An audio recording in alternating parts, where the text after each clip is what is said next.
পায়তারা করে যাচ্ছে। অথচ আপনারা ভালো করে জানেন এই ইসলামী ব্যাংক প্রতিষ্ঠা হয়েছিল 1984 সালের 30 মার্চ, যখন এদেশে কোনো শরিয়া ভিত্তিক কোনো ব্যাংক ছিল না। সকলে সুদি কারবারি করত, সুদি লেনদেন করত। এদেশের তৌহিদি জনতার দাবির মুখে এই ইসলামী ব্যাংক প্রতিষ্ঠা করা হয়েছে। তারপরে আজকে হাঁটি হাঁটি পা পা করে বাংলাদেশের ইসলামী ব্যাংক একটা বিরাট মহিরুহ রূপ ধারণ করেছে।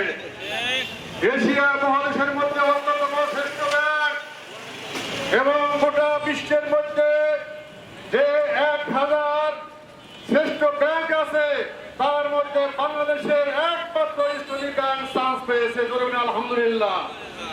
তাই আমার সেই ব্যাংক লুট করার জন্য বাংলাদেশে ডাকাতের দল উঠে পড়ে লেগেছে। ডাকাত, ব্যাংক ডাকাত দুই প্রকার। আগে আপনারা জানেন ব্যাংক ডাকাতি করত সুড়ঙ্গ খুঁড়ে, হামাগুড়ি দিয়ে ভিতরে ঢুকে লকার ভেঙে ব্যাংকের টাকা লুট করত।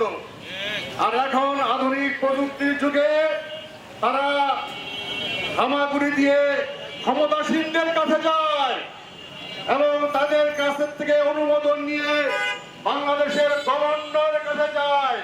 সেখান থেকে ইসলামী ব্যাংকের চেয়ারম্যান ও এমডিকে কবজা করে কাগজের মাধ্যমে কলমের খোঁচায় 1 কোটি টাকা, 1 কোটি হাজার টাকা তারা নিয়ে গেছে।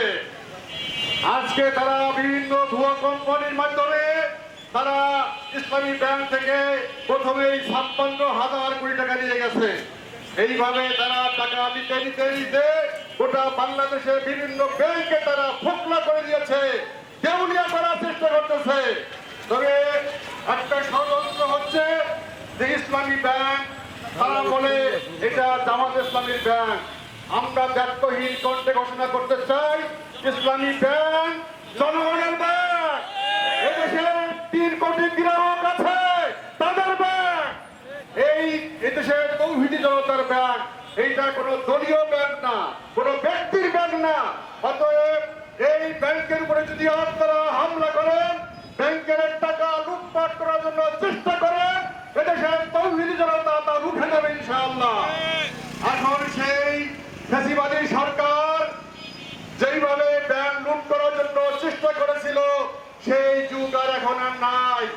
24শে গণ আন্দোলনে এদেশের তৌহিদি জনতা দেখিয়ে দিয়েছে যে ফ্যাসিবাদ সৃষ্টি করলে তার দাঁত ভাঙা জবাব কিভাবে দিতে হয়।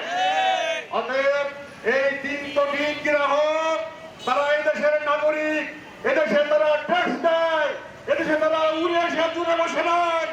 অতএব আমাদের ব্যাংকের টাকা আপনারা লুট করে নিয়ে যাবেন আর আমরা বসে বসে আঙ্গুল চষবো, সেই দিন আর নাই।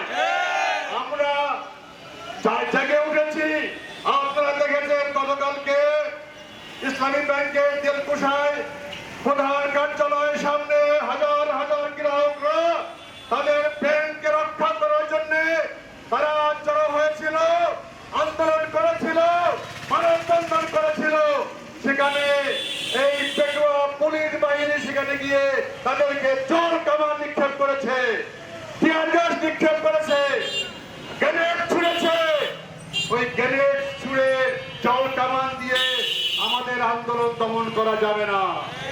আমরা সোচ্চার হয়েছি যে পর্যন্ত এই লুটেরাদেরকে দেশ থেকে উৎখাত না করব, যে পর্যন্ত ইসলামী ব্যাংকে আমরা তার সমহিমায় উজ্জ্বল করার চেষ্টা করব, যে পর্যন্ত ইসলামী ব্যাংকে আগের মহিমায় ফিরিয়ে আনতে পারবো, যে পর্যন্ত এই ডাকাতদেরকে নির্মূল করতে না পারবো, সেই পর্যন্ত আমাদের আন্দোলন চলতেই থাকবে।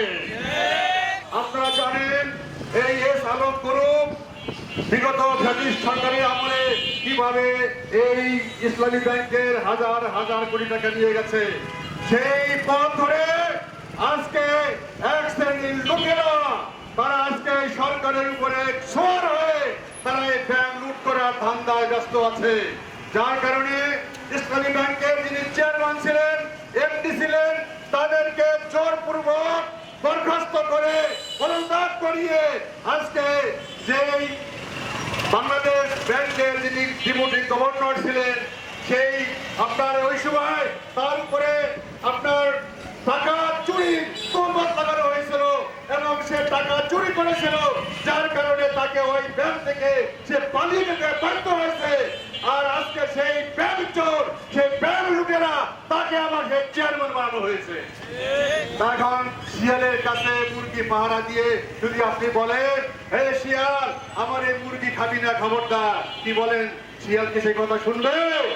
অতএব সেই গভর্নর, ডেপুটি গভর্নর যে ছিল চোর, সে আমার ইসলামী ব্যাংকের চেয়ারম্যান হয়েছে। আমার এমডি যিনি ছিলেন সৎ ব্যক্তি, তাকে পদত্যাগ করিয়ে নতুন এমডি নিয়োগ করার চেষ্টা করা হচ্ছে। এইভাবে যদি চেয়ারম্যান এবং এমডি কে যদি আপনার হাত করা যায়, তাহলে একটি টেলিফোনের মাধ্যমেই হাজার হাজার কোটি টাকা এই ব্যাংক থেকে নেওয়া সম্ভব হবে। অতএব আমরা দায়িত্বহীন কণ্ঠে ঘোষণা করতে চাই, ইসলামী ব্যাংকের আর একটি টাকাও যদি লুট করার চেষ্টা করা হয় এবং ইসলামী ব্যাংকে যদি কালো হাত বিস্তার করার চেষ্টা করা হয়, আমরা কালো হাত ভেঙে দেব। ইসলামী ব্যাংকের দিকে কোন জোরে তাকালে আমরা ওই চোখ উপড়ে ফেলবো। ইসলামী ব্যাংকের কোটি কোটি গ্রাহক এখনো জীবিত আছে। অতএব ইসলামী ব্যাংকের ক্ষতি করার চেষ্টা করলে এই কোটি কোটি গ্রাহক তাদের রক্ত এই রাজপথে ঢেলে দেওয়ার জন্য প্রস্তুত আছে। অতএব আমরা হুঁশিয়ার করে দিতে চাই, আপনারা যেই পথে হাঁটছেন সেই পথ থেকে ফিরে আসুন।